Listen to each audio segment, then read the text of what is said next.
Dans cette vidéo, je vous propose d'oser la couleur au quotidien. Vous avez peut-être du mal à vous diriger vers certaines couleurs. Il y a des fards dans certaines de vos palettes qui vous attirent mais que vous n'osez pas porter. Je vous montre comment réaliser ce make-up et porter un fard coloré facilement tous les jours. Bonjour à tous, c'est Audrey, j'espère que vous allez bien, ravie de vous retrouver pour une vidéo make-up. Bienvenue si vous me découvrez avec cette vidéo. Ici, on parle de make-up, de parfum, de skincare. Je vous donne un maximum de conseils pour que vous vous sentiez bien dans votre peau. Aujourd'hui, je vous propose d'oser, de sortir de votre zone de confort. C'est tout bête, mais parfois, oser des petites choses faciles au quotidien, ça va peut-être vous apporter de la confiance pour oser faire des choses peut-être plus difficiles, mais qui comptent pour vous. D'oser sortir de votre zone de confort, peut-être avec du make-up, donc quelque chose qui est facile et à votre portée, ça va vous donner l'impulsion pour oser au quotidien vous battre pour les choses qui vous tiennent à cœur et qui sont importantes dans votre vie. Vous savez que pour moi, la beauté, ce n'est pas futile et au contraire, ça peut être vraiment une aide pour vous sentir mieux au quotidien, pour entreprendre et pour faire de belles choses. Donc allez, c'est parti, on passe à la suite. Je vais commencer par le travail du teint, mais si vous avez peur que vos fards fassent des chutes, vous pouvez très bien faire vos yeux avant votre teint. C'est vraiment selon votre préférence. Moi, je sais que les fards que je vais utiliser ne font pas de chute et en général, je préfère toujours faire mon teint avant les yeux. Je commence par appliquer ma base contour des yeux de Bobbi Brown qui me permet en fait vraiment de lisser le contour des yeux et de faire en sorte que mon anti-cerne ne marque pas cette zone-là qui peut tout de suite trahir votre âge. Le contour des yeux, c'est souvent une zone qui marque avant tout le reste et donc l'astuce c'est d'utiliser des bases lissantes, d'avoir bien sûr une bonne routine de soins et vous allez voir ensuite quand je mets mon anti-cerne de mettre le moins de produits possible. Et c'est vrai que cette base, depuis que je l'utilise, je trouve que mes anti-cernes tiennent mieux et ils ont un plus joli rendu, ils ont un rendu un peu plus lisse et ils ont tendance à moins marquer. En base de teint, je vais appliquer la base de teint effet floutant de Shiseido. Alors, vous n'êtes pas obligé d'appliquer des bases, mais comme je vous l'ai dit dans cette vidéo-ci, eh bien, ça peut être l'étape qui change complètement le rendu de votre make-up. J'ai longtemps boudé les bases de teint parce que je les trouvais trop lourdes par rapport à ma peau grasse, mais j'ai vraiment réussi à trouver des bases hyper fines, dont celle-ci, qui ne se fait pas du tout, elles ne se font pas du tout sentir sur la peau. Celle-ci vraiment elle est d'une légèreté impressionnante, mais on sent tout de suite qu'elle va lisser la peau et un peu masquer et atténuer l'apparence des pores notamment. Je n'oublie pas aussi le contour de ma bouche qui est la zone, on va dire, qui je trouve chez moi est le plus marqué. Et en plus ce primer va avoir un petit effet matifiant, donc il va prolonger la tenue de mon fond de teint. Pour le fond de teint, je vais utiliser le fond de teint Synchro Skin Self Refreshing de Shiseido. Ce fond de teint est une pure merveille, il est d'une finesse, d'une facilité, c'est un fond de teint facile.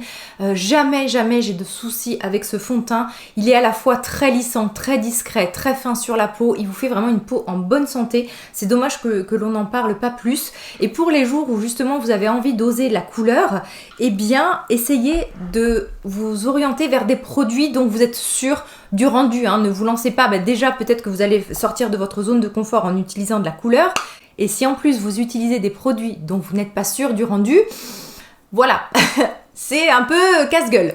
Pour la teinte du fond de teint, je mélange la teinte 310 à la teinte 360 en achetant comme ça sur internet. Souvent je me trompe de teinte, même si j'utilise le site Findation qui m'aide bien, où vous rentrez en fait les teintes de vos fonds de teint et où le site vous calcule automatiquement les équivalences, souvent je me loupe. Donc j'ai commandé la teinte 310 qui était trop claire et pour contrebalancer, j'ai commandé la teinte 360 qui est plus foncée, comme ça je fais un mélange et donc je pense que ma teinte est entre les deux, je dirais peut-être la 330 si ça peut vous aiguiller et si comme moi un jour vous vous loupez au niveau des teintes, vous pouvez éventuellement racheter une teinte plus foncée ou plus claire, surtout si vous aimez le produit et que ça ne vous dérange pas d'avoir deux produits dans vos tiroirs. Ce fond de teint est très fin sur la peau, il a un effet lissant, on peut construire la couvrance en mettant beaucoup plus au niveau des zones que vous voulez couvrir. Moi c'est toujours les zones où j'ai eu le plus d'acné et où j'ai mes cicatrices sur le front et autour de la bouche, là où j'ai le plus de rides d'expression, je mets le moins de matière possible. Ça évite ensuite que le fond de teint vienne s'agglomérer dans les rides d'expression, puisque votre visage vit au cours de la journée. Vous allez peut-être passer par plusieurs états d'esprit. Vous allez passer peut-être du rire à l'énervement, froncer les sourcils. Bref, si vous avez un visage expressif, le mieux c'est de mettre le moins de matière possible sur les zones qui peuvent marquer. Pour l'anti-cerne, je prends le Creamy Concealer de NARS que j'applique en toute petite quantité, je le porte en teinte custard. Je vais vraiment localiser, comme vous pouvez le voir, la cerne là où elle est le plus marquée et le plus foncé. J'aime beaucoup utiliser ce pinceau de Zoeva. Bien sûr, en barre d'infos, vous retrouvez à chaque fois les références des produits que j'utilise et des pinceaux. Et vous voyez, ça s'estompe très rapidement et ça vous permet de ne pas mettre trop de matière puisque, encore une fois, plus vous allez en mettre et plus ça va marquer votre contour des yeux. Je brosse mes sourcils pour enlever l'excédent de fond de teint et ensuite je vais le redessiner assez rapidement avec un petit crayon comme ceci. Je vous mettrai la référence, c'est la marque LA Girl, il est pas cher du tout et en fait l'avantage c'est que la mine est très très fine.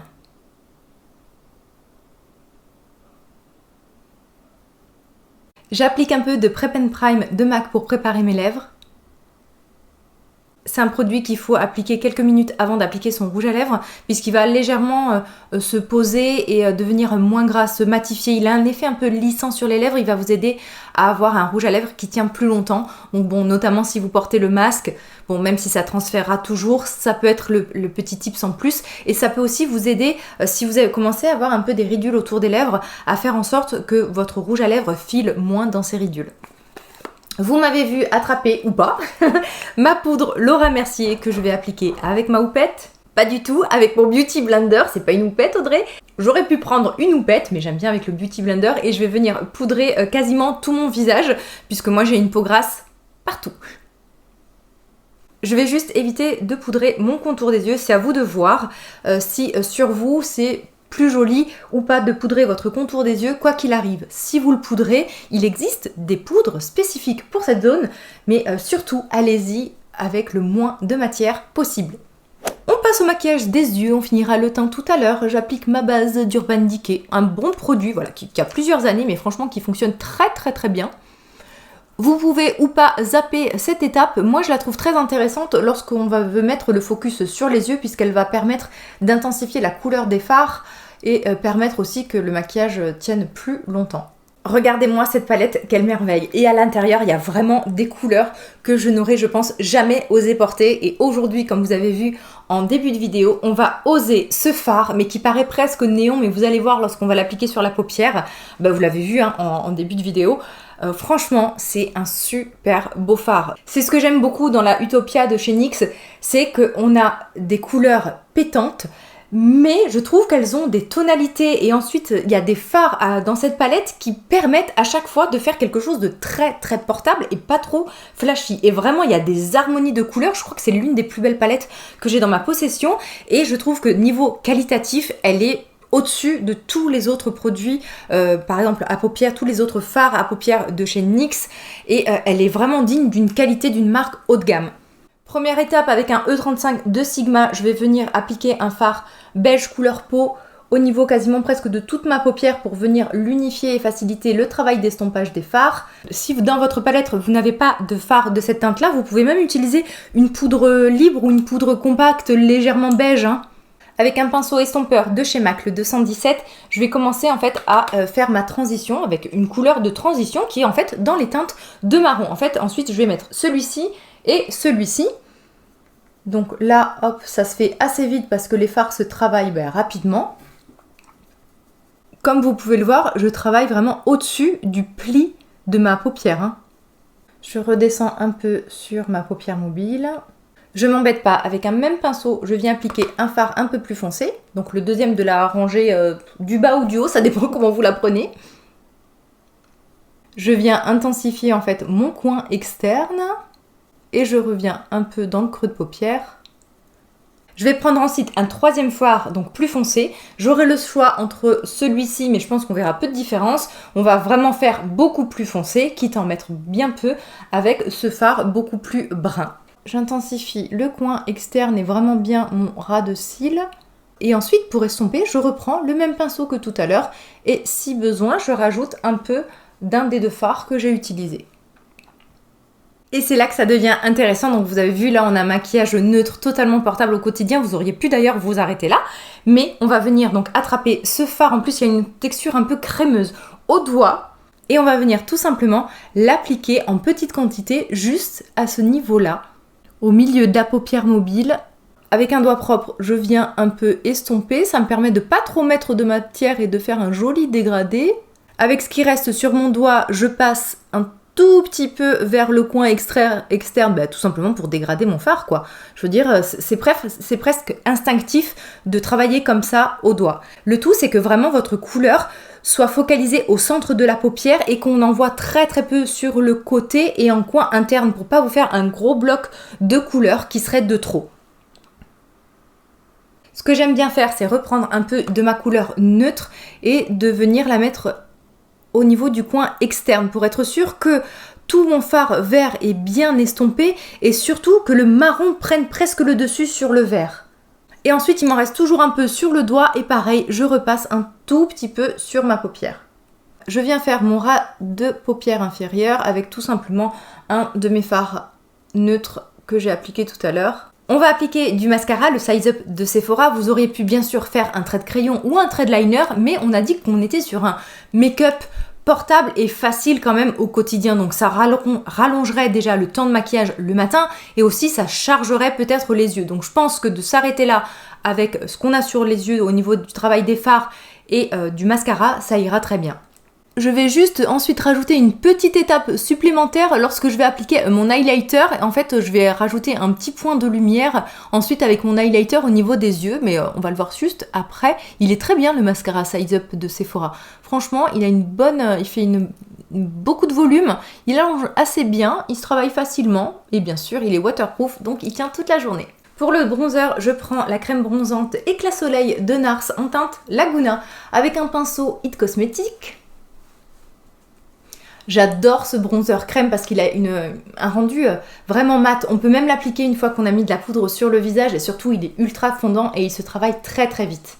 Pour l'highlighter, je repars chez Shiseido. J'aime bien sortir les produits et franchement les produits Shiseido ont une finesse mais incroyable. Et cet highlighter, je crois que c'est l'un des plus beaux et des plus fins que j'ai eu parce que, voilà, je sais pas si vous voyez, il est quand même voyant mais il a une texture hyper légère, super jolie. Il a une teinte plutôt froide, on va dire. J'adore parce que ça fait des belles joues glacées. Et en fait, je viens en prélever une toute petite quantité pour en mettre au coin interne. C'est une étape facultative, mais je trouve qu'il fait toute la différence. Un tout petit peu sous mon sourcil. Et là, on peut dire que le maquillage des yeux est terminé. Pour les joues, je prends le prisme de Givenchy en teinte 3 corail avec un pinceau duo fibre F15 de Sigma. Ouais. Ça me rappelle l'époque où j'utilisais du maquillage minéral, soit de Bare Minerals, soit de Everyday Minerals, et j'adorais ces blushs. Ce que j'aime en fait dans ce blush, c'est que la couleur se diffuse facilement et rapidement, et surtout j'ai l'impression que ça floute mes pores. La couleur est très flatteuse, on peut faire quelque chose de très discret, comme de plus marqué, hein. On va pas trop marquer non plus là, on a déjà les yeux bien maquillés, on va pas trop mettre l'emphase non plus après sur les joues. Je redessine mes lèvres avec le Hollywood Honey de Charlotte Tilbury.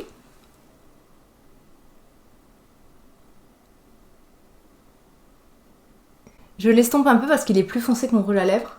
Et ensuite j'applique l'un de mes rouges à lèvres favoris du moment, le rouge coco en teinte Michel. Vous l'avez vu aussi dans mes favoris du mois, celui-ci.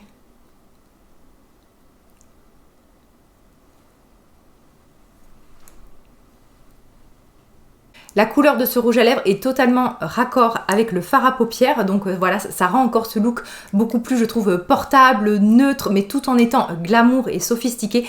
Ce rouge à lèvres, vraiment les rouges à lèvres Chanel sont en passe de devenir mes rouges à lèvres préférés, puisqu'en fait ils sont très fins, ils sont hydratants, confortables, moi qui ai les lèvres très sèches et abîmées. La gamme de couleurs dans les neutres est magnifique, mais vraiment je trouve qu'il y a des neutres assez uniques dans les rouges Chanel.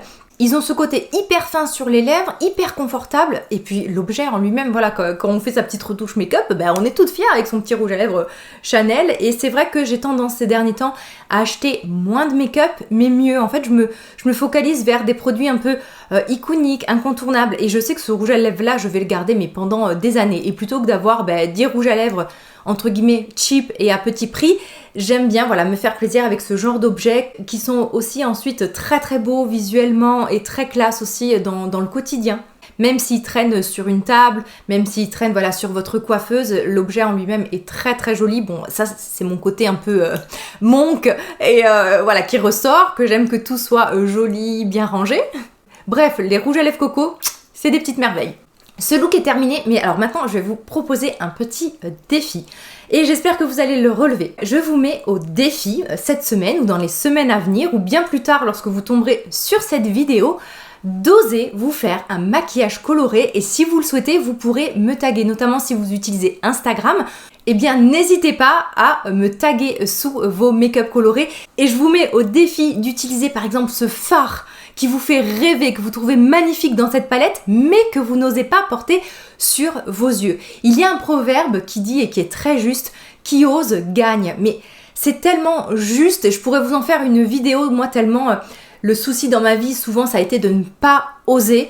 Ça sera le mot de la fin, oser dans votre vie, puisque ça va vous permettre parfois de réaliser des changements très impactants dans votre vie et aussi d'obtenir des choses qui en valent la peine et que parfois on attend parce qu'on se dit oh ça va venir avec le temps, oh mais j'ose pas, oh mais je vais déranger, oh mais avec le mérite un jour on me le rendra. Non, osez, prenez les devants. Votre vie c'est vous qui la faites. N'attendez pas que ce soit les autres à l'extérieur qui décident justement de ce qui est bon ou pas, de ce qu'on va vous donner ou pas. Essayez d'aller chercher justement toutes ces choses qui vous tiennent à cœur et aussi voilà, mettez un peu de couleur dans votre vie. Si vous souhaitez passer encore un petit moment avec moi, je vous renvoie pourquoi pas à mes favoris du mois si vous ne les avez pas vus, puisque je vous parle aussi de ces produits mais de bien d'autres choses. On se retrouve sur Instagram et je vous oublie pas, attention, je veux voir vos make-up colorés. Je vous fais de gros bisous et à très vite. Bye bye.